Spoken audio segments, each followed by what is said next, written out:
అగ్నిఫై క్షిపణి ప్రయోగం విజయంతో అనుపాటవ శక్తిలో అగ్రరాజ్యాల సరసన చేరింది భారత్.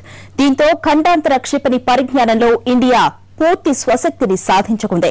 ప్రత్యర్థుల అణు సవాళ్లకు సై అంటే సై అనే రేంజ్ కి భారత్ మహాన్ చేరుకుంది.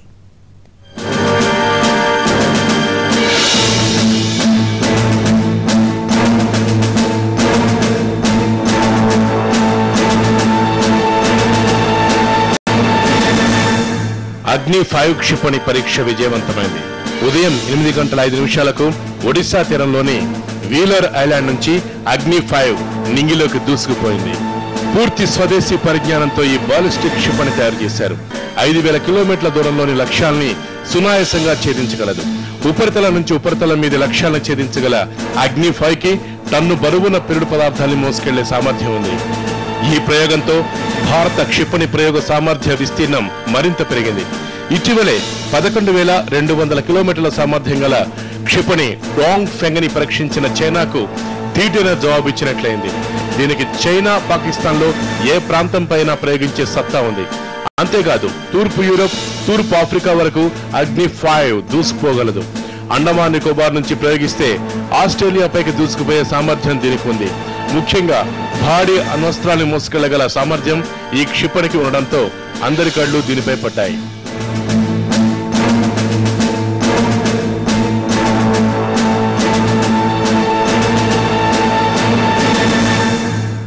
అగ్ని క్షిపణి 5ని ఉపయోగించడానికి ముందు భారత్ పై ఎన్నో అనుమానాలు వచ్చాయి.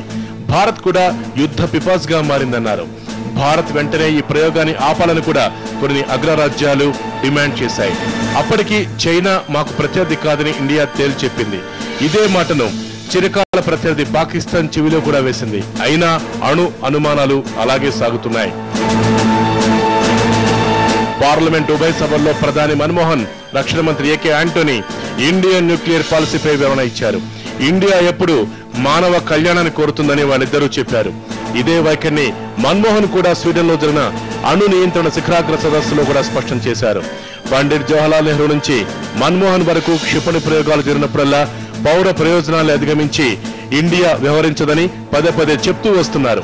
ముఖ్యంగా అగ్రరాజ్యాల సంగతి ఎలా ఉన్నా మన పొరుగు దేశాలు మాత్రం అగ్ని క్షిపణి 5 మండిపడుతున్నాయి, అక్కసిపోతున్నాయి. ఇండియాపై పరోక్షంగా కూడా ఒత్తిడి తీసుకొచ్చాయి.